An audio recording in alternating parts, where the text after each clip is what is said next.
اعوذ باللہ من الشیطان الرجیم بسم اللہ الرحمن الرحیم۔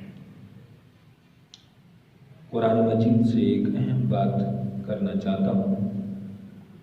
رب کریم نے ارشاد فرمایا وَإِذَا جَاءَكَ الَّذِينَ يُؤْمِنُونَ بِآيَاتِنَا، محبوب مکرم صلی اللہ علیہ وسلم، جب آپ کے پاس بندے آئیں اور قرآن کی آیات پر ایمان لائیں، مسلمان دائرہ اسلام میں داخل ہو جائیں اور حلقہ بگوش اسلام ہو جائیں، تو محبوب ان سے فقل سلام علیکم، محبوب ان سے میرا سلام عرض کرو۔ کیا شان ہے! ہم خدا کی قسم کروڑوں بار سجدے کریں، مالک نے ہمیں کیا کیا نہیں عطا فرمایا، کیا کیا کرم نوازیاں نہیں کی۔ جب ہم عالم ارواح تھے تو رب قربتوں کا نور عطا کرتا رہا، پھر جب ہم یہاں آ گئے، ہم وہاں وعدہ کر کے آئے کہ ہم نہیں بھولیں گے، لیکن ہم بھول گئے۔ پھر بھی رب کتنی کرم نوازیاں، کتنی شفقتیں، کتنی عظمتیں ہمیں عطا فرما رہا ہے، کتنی رحمتیں ہم پر فرما رہے ہیں۔ محبوب فقل سلام علیکم، میرے بندوں کو میرا سلام پہنچاؤ۔ اندازہ کرو کیا شان ہے میرے مالک کی، کیا میرے مالک کی عظمت ہے۔ سیدنا ابوبکر صدیق رضی اللہ تعالیٰ عنہ پر بھی سلام آیا تھا۔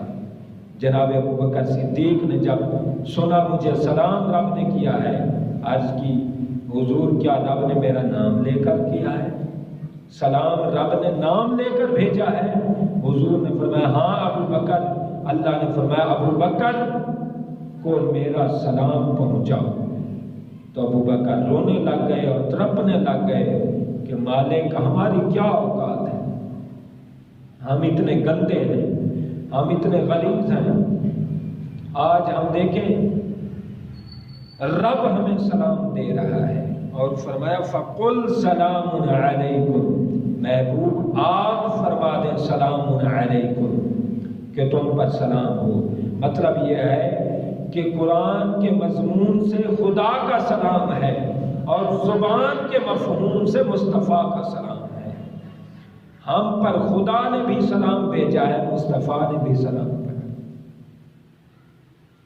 کاتب لکم ربکم علی نفسہ الرحمہ، بندے میں تم پر اتنی رحمتیں کرتا ہوں کہ میں نے تم پر رحمت کرنا اپنے ذمہ کرم پر واجب کر لیا ہے، اپنے ذمہ کرم میں واجب کر لیا ہے کہ میں بندوں پر بس رحمتیں ہی کروں گا، سلام ہی کروں گا۔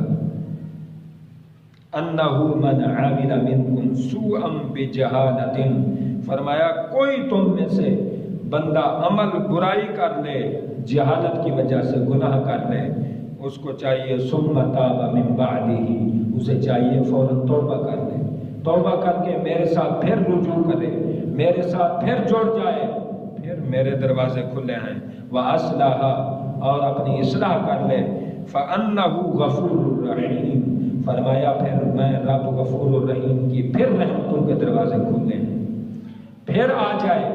تو پیارے ہمیں رب سلام بھیجتا ہے، ہماری کیا اوقات ہے، ہم کتنے ذلیل ہیں، ہم کتنے رب سے دور ہیں، ہم کتنے دور ہیں۔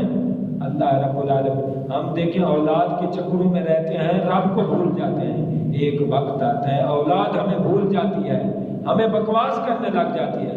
رب فرماتا ہے بندے اولاد تجھے جھڑک رہی ہے، اولاد تجھے تنگ کر رہی ہے، میری رحمت کے پھر بھی دروازے کھلے ہیں۔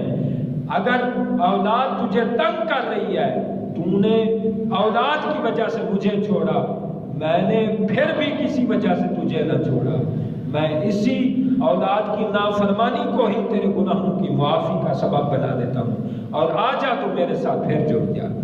کیا کرم نوازیاں ہیں رب کی۔ رب سلام بھیجے، آج کوئی بڑا وزیر اعظم ہمیں سلام بھیجے، ہم پھولے سماتے نہیں، ہماری خوشی دیدنی ہوتی ہے، ہم تعجب کر رہے ہوتے ہیں کہ یار اس نے مجھے سلام بھیجا ہے۔ تو کبھی یہ بھی سوچیں کہ رب نے ہمیں سلام بھیجا ہے، کبھی ہم بھی سوچیں ہم کیا کر رہے ہیں۔ مالک و مولا، جس قدر تو محبت ہم سے کرتا ہے، اسی طرح اپنی محبت کی ہمیں قدر نصیب فرما، اللہ اپنی محبت میں ہمیں بارفتہ فرما، فنا فرما دے، اپنی محبت میں ہمیں غرق کر دے، ہمیں اپنی محبت میں مست کر دے۔ اللہ ہم صبح و شام تیرے لیے جئیں، تیرے لیے مریں، جیسے تیری توجہ رحمت ہر وقت ہماری طرف ہے، اسی طرح ہماری توجہ عبادت تیری طرف رہے، ہمیں توجہ امید تیری طرف رہے، ہم ہر وقت تیرے بن کے رہیں، جیسے تو ہمارا ہے ہم تیرے ہو جائیں۔ اللہ ہمیں ایسا بنا دے۔ اللہ چند کلمات کو اپنی بارگاہ میں قبول فرمائے۔